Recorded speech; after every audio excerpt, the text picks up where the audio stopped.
W ASG ostatnio bardzo często i bardzo popularne zrobiły się repliki snajperskie, posiadanie gili.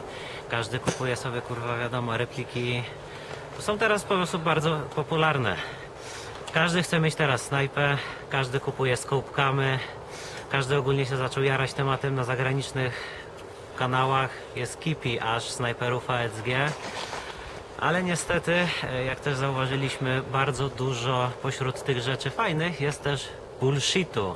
Jest dziadostwa, które ludzie po prostu, no nie wiem dlaczego, wmawiają jakieś głupie teorie. Przypisują temu snajperstwu w ASG jakiś naprawdę taki głupi trochę wydźwięk.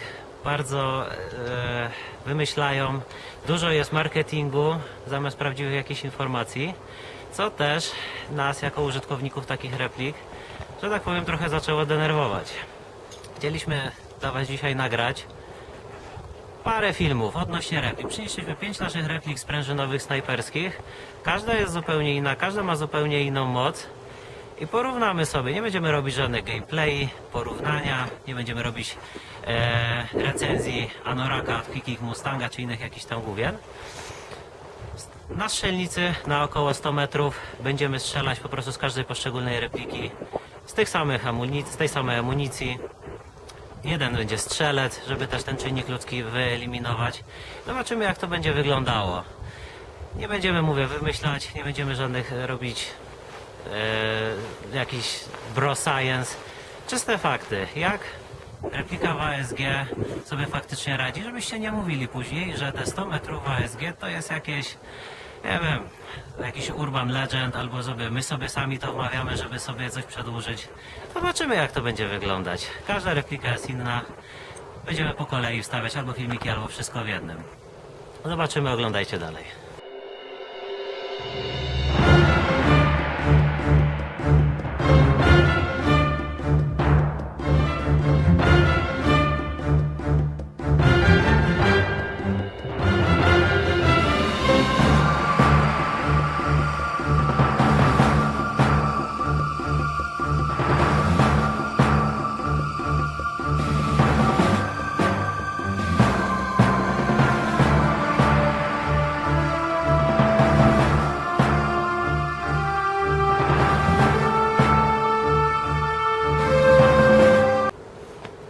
Pierwsza replika SRS A1, używany, robiony od podstaw. Rafał, co jest? Prometeusz, Max, Modify X-Range 65, Promyk, tak, z powiększonym oknem. Tłok, Edgi, 3,5 Joule, wszystkie strzelają tymi samymi kulkami. I tak samo strzelec 1. 10 strzałów pierwsze.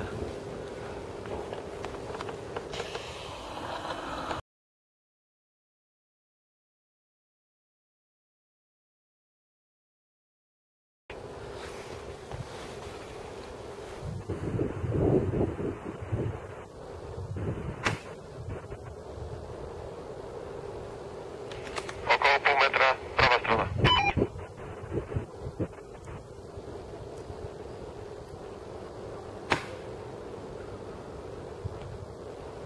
Celu. Słychać nawet. W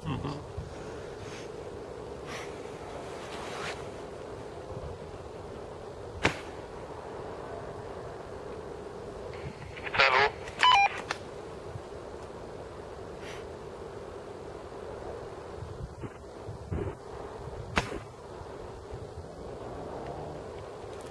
W celu.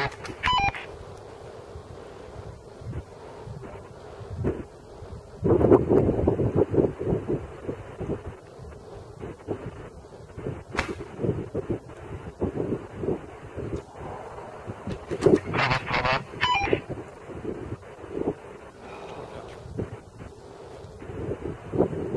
To nigdy nie będą laboratoryjne warunki.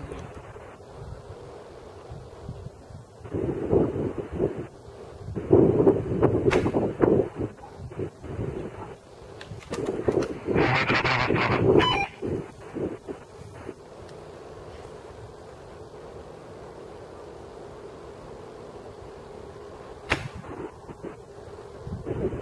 Jest. Prawy celu. Który strzał jest, Rafał?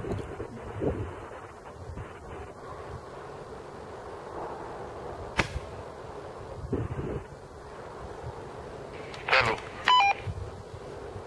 No to tyle.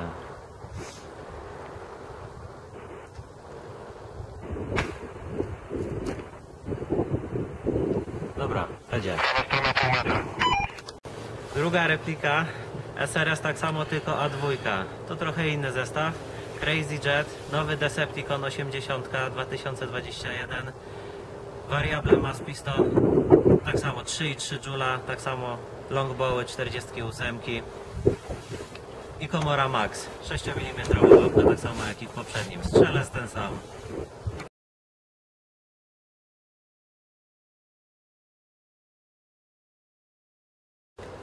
Wieje to wieje, trudno.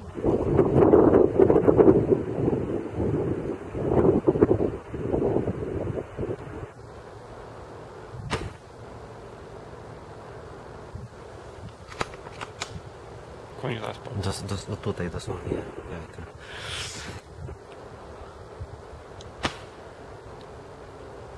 Ciepła.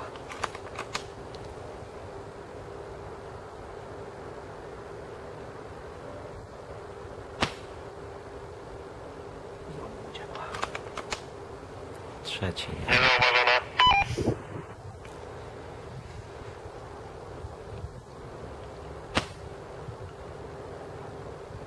Jest. W celu. Wysokość pasa.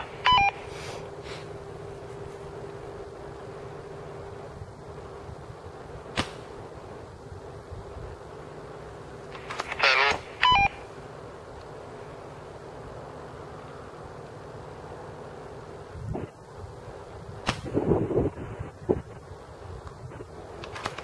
Wysokość klatki piersiowej w celu.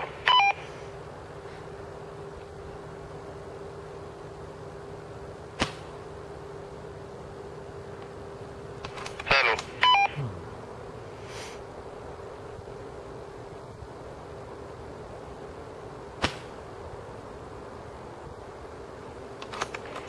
Pół metra prawa strona.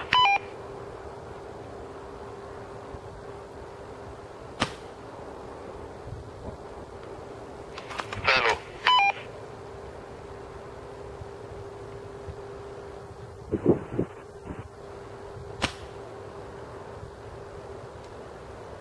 W celu.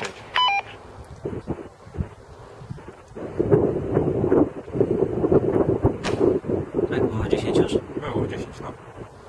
Dobra, powinno 11. tyle. Strona za dużo. Teraz trochę inna platforma. VSR, a przepraszam, bar 10G. Teoretycznie gówno.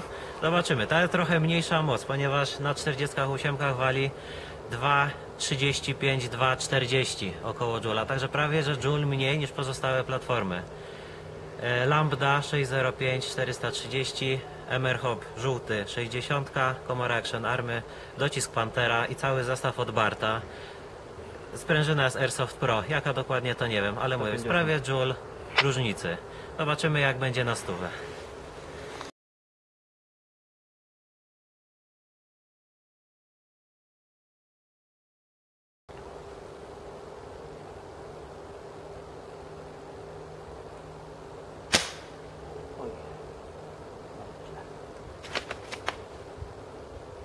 Zła strona. Cały czas bokiem przelecimy.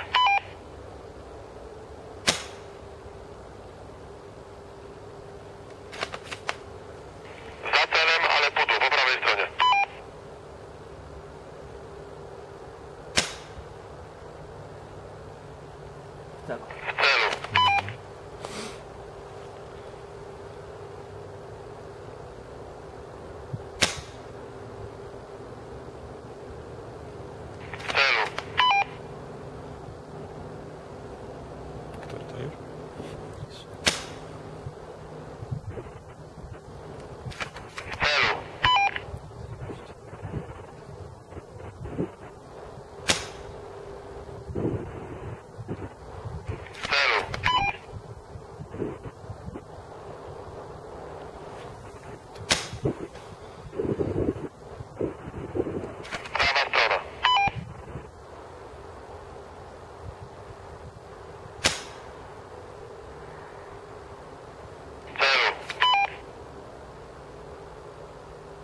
Trochę kontrowersyjna platforma, którą nie każdy lubi, tym razem SSG-10 od Novricha. Totalny stok, oprócz zmniejszonej mocy, zmniejszonej, po prostu oprócz stokowego tam było dane M200, teraz wypluwa na 48 2 i ile? 6, tak? 2,6. 2,6 Joula. Jedynym tuningiem, jaki można powiedzieć, że jest zastosowany, oprócz stoku, to jest inna gumka. Również Maple Leaf, również 60, tylko zamiast stokowego Autobota jest MR Hop. Reszta to jest wszystko tak jak z pudełka wyciągnięte, jedynie przesmarowane. Tyle strzelamy tak samo na 100 metrów.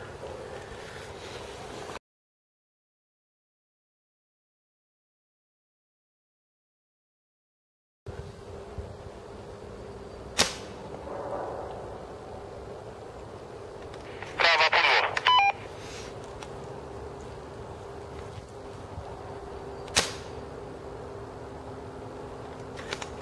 Przed.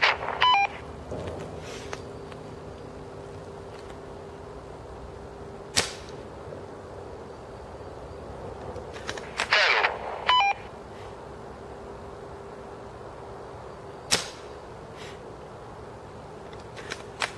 Pół metra przed.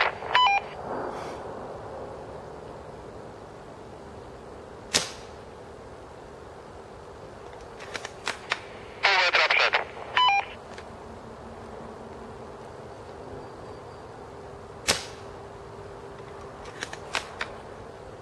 Prawa pudło.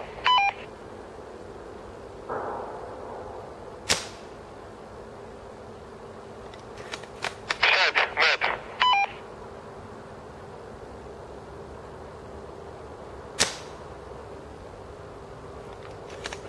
W celu.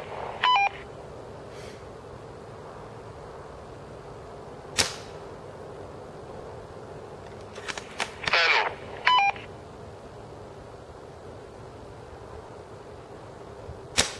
10. Jeszcze raz. W celu.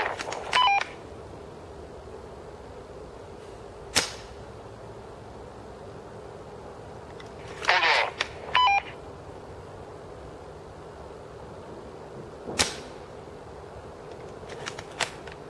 Celu. Ostatnia platforma, tak naprawdę najbardziej budżetowa ze wszystkich można by powiedzieć.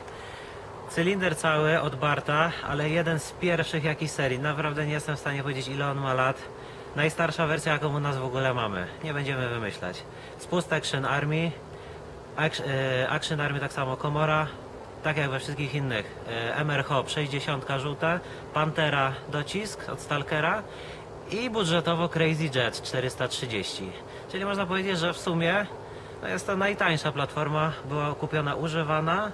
Trochę tam poskładane po swojemu, wymieniona guma, doczyszczone wiadomo, około, ile to my, 800 zł 800 za to zł. dałeś? Na OLX-ie ktoś po prostu nie potrafiący tego dobrze Ostatni zabrać poskładać. teraz usterę z powrotem. Zobaczymy jak będzie strzelać. Mówię, ta, nazwijmy to najsłabsza replika.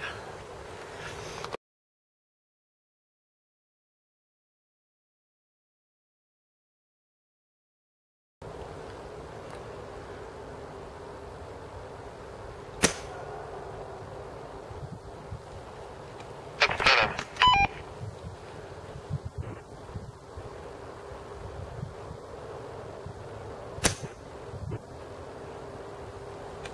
Przed celem.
Dobra, będzie powiedział.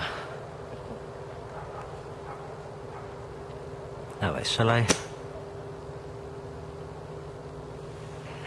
W celu. Celu. I oddalamy. Żebyście zobaczyli. Kawał drogi. Jeszcze jeden szybki test, jak już jesteśmy, strzelamy. Dwa rodzaje amunicji. U nas w Polsce popularne BLS-y oraz longbowy. No już nie, u nas nie kupimy. Obydwie po wadze 0,48. Po 10 strzałów z jednej i z drugiej serii, nazwijmy to tak. Zobaczymy, które po prostu będą lepiej strzelać. Zobaczymy, jak test wyjdzie. Może wiesz, może autofokus nie jest centralnie ustawiony tutaj, tylko w lacji takiej. Pierwsze kulki w kolejności to w ogóle są BLS-y. Z nich teraz strzelamy.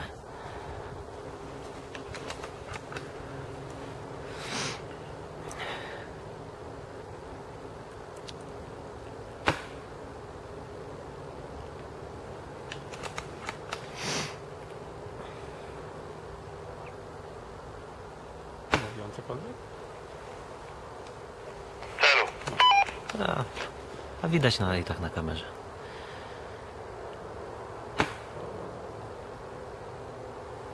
W celu. A się ten...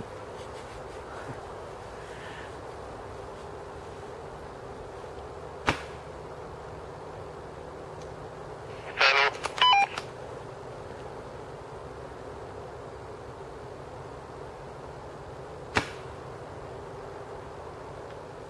W celu. Jeszcze raz i starczy. Teraz od razu zmniejszę magazynek. W celu. No. Dobra, to były BLS-y, teraz zmieniamy magazynek.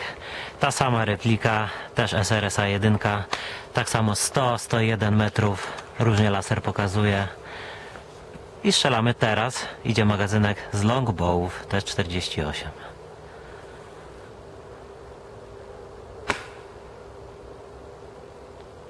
W celu.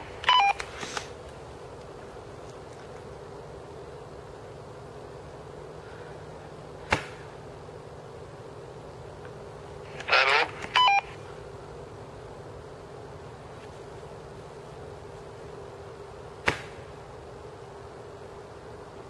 Prawa pudło.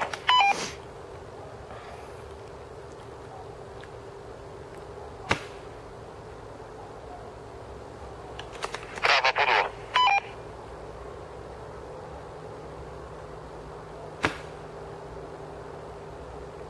W celu.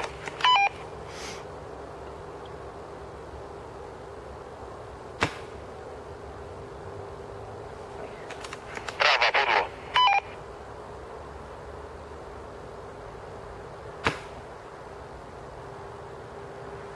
W celu. Jeszcze raz i wystarczy.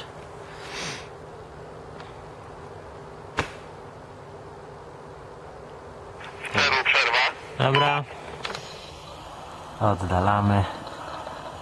1 000 000 metrów zasięgu.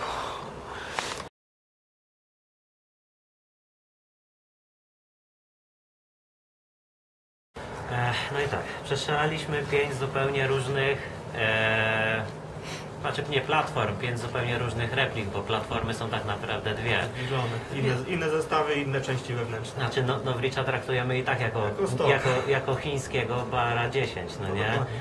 Dwa różne SRS-y z różnych tak samo firm. No i teraz tak, śmieszne rzeczy wyszły tak naprawdę, bo mamy absurdalny rozrzut cenowy od najtańszej repliki, która używana była 800 zł, z jakimś gównianym Crazy Jetem, ze starym Bartem, który ma nie wiadomo ile lat.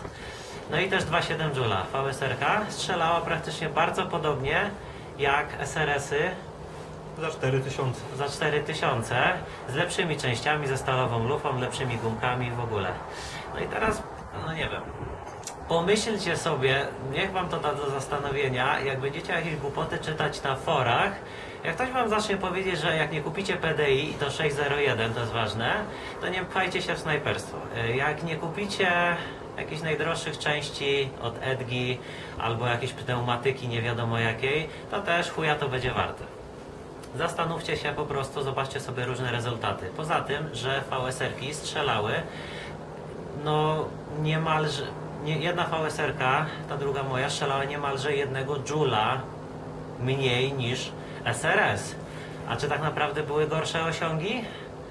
No, Czy gorsze? Wiadomo, trzeba było celować znacznie ponad celem, ale jednak odległość 100 metrów jest osiągalna.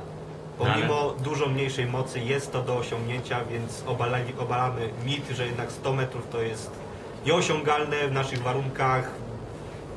jak nie da tego osiągnąć, Dokładnie, prawda? jak widać jest to do osiągnięcia pomimo mocy 2,7-2,8 Joula w porównaniu do innych znacznie mocniejszych replik, które de facto mają z tym problem. To znaczy zauważ też, że jak SRS twój jest akurat najmocniejszy, bo miał że ponad 3,5, no to na przykład kulka leciała bardziej płasko i nie wychodziła za kadr i nie opadała, tylko No dokładnie, było widać. tor był dużo bardziej wypłaszczony, była mniejsza parabola, nie było z tym większego problemu, żeby to osiągnąć ten cel, co nie zmienia faktu, że jednak pomimo mniejszej mocy jest to do osiągnięcia No bo przy też- odpowiedniej metodzie, technice strzelania. No bo tak, bo każda luneta, z której używaliśmy, miała normalny krzyż Mildot. Oczywiście każda luneta z innej firmy, inaczej są kropki rozłożone, ale jednak to są indywidualne preferencje strzelca, żeby się do tego przystosować i od strzału do uderzenia w kurtkę cały czas kulkę było widać w lunecie, także dało Dokładnie. się po siatce celować. Dokładnie. Cały czas kulka była widoczna w lunecie, więc tor lotu można było śledzić od samego początku do końca. Więc to też jest głupota między tym, co o tym mówiliśmy, że każdy, jak teraz jest faza na TTDC, nie mam zasięgu, podręcam kopa, one lecą w kosmos. Nie ma to sensu. Nie ma to sensu na dłuższą metę, bo strzelać ponad 100 metrów, no to już trzeba mieć warunki idealne. Cel musi być statyczny, nie może być wiatru, musi być wszystko No trochę nam wiatr luz. przeszkadzał. No wiatr jak najbardziej. No, nie jesteśmy na hali, to nie były warunki laboratoryjne, Ale to jesteśmy dobrze. w terenie, Ale jednak to to dobrze. są warunki airsoftowe, gdzie jednak ta odległość jest realna.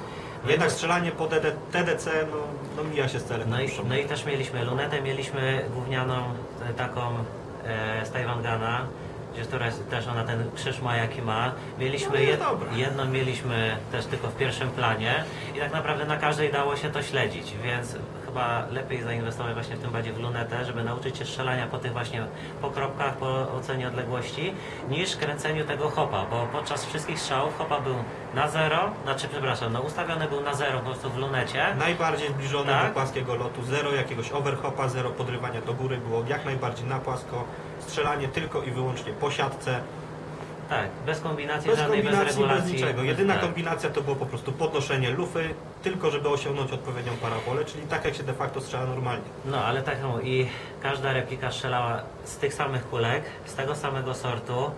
No, moce niestety nie były idealnie takie same, no ale to są, już mówię, każda replika jest też składana przez właściciela, nie przez jednego serwisanta, ale też samo strzelec, no powiedzmy, bo już pomagamy sobie, jak coś nie pasuje.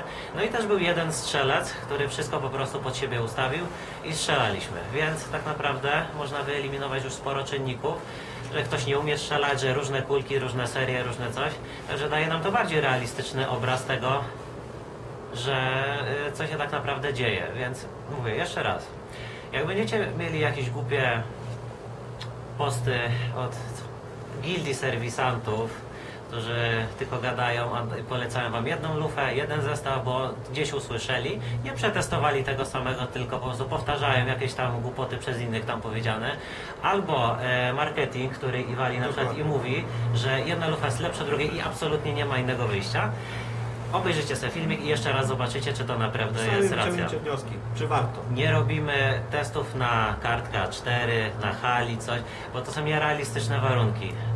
Kurtka tak samo była wystawiona jako cel zamiast kartki A4, bo to jest cel w ASG tak naprawdę, bo po co Sylwetka człowieka nieważne gdzie trafimy, jak ci trafimy w rondo od Unii i tak dostaniesz. też się liczy. Też się liczy, więc głupotą byłoby robienie takich bezsensownych, tak jak mówię, jak na zawody strzeleckie do tarczy. Dokładnie. U nas się to nie liczy. Trafione to znaczy, że ktoś schodzi, prawda?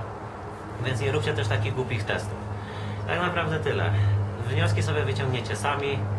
Przeanalizujcie sobie, jak będą opisy części, opisy platform, bo wszystko będzie wrzucone. No i zastanówcie się przy następnym zakupie, zanim popłyniecie w jakiś tam marketingowy Niepotrzebne bojkot. koszty przede wszystkim. Niepotrzebne Czy warto? koszty. Czy warto przepłacić, czy lepiej sobie tych pieniędzy różnicy nie zainwestować w coś innego, na przykład lepsza luneta. Albo lepsze kulki. Albo lepsze tak. Tak, no widać, platforma nie działa. Jedyną rzecz, jaką zaobserwowaliśmy jeszcze, to w dwóch SRS-ach są gumki faktycznie silikonowe. Modify 65, ten X-Range i Decepticon 80 szorów. Najlepszej serii. 80 szorów to tak naprawdę jest twarda, ale jest też silikonowa. I to od razu można powiedzieć, że faktycznie to się sprawdza, że te silikonowe są odporne na zimno i repliki nie ucierpiały w ogóle w żadnym wypadku na spadku FPS-ów ani Jouli. W VSR-kach, gdzie są w każdej części te same gumki, absolutnie te same, czyli MR Hopy 60, no odczuwane jednak było, że jak strzelaliśmy na przykład w domu Chrono, ta moc była nieco wyższa. Jest zimno, jak zaczynaliśmy strzelać było około 0 albo do 1 stopnia, to jest naprawdę chłodno. I widać było ten spadek moczy, ale czy gumka przestawała działać? To widzicie, że nie. Jedynie Kręci FPS, cały czas. Spadek jest mocy, ale jednak odległość. ale cały czas gumka kręciła to kręciło. samo. Więc jedynie jeżeli będziecie zmieniać te gumki, bo to też ważne, to o czym też jest czasami gównoburze są na forum, silikon faktycznie działa i nie będzie wam wpływał na moc. Ale będzie tak samo kręcił jak i normalna gumowa ze starej serii MR Hopa. Według mnie tyle, resztę... Kończymy, bo zimno. Kończymy, bo zimno, tak, idziemy do domu. Na razie.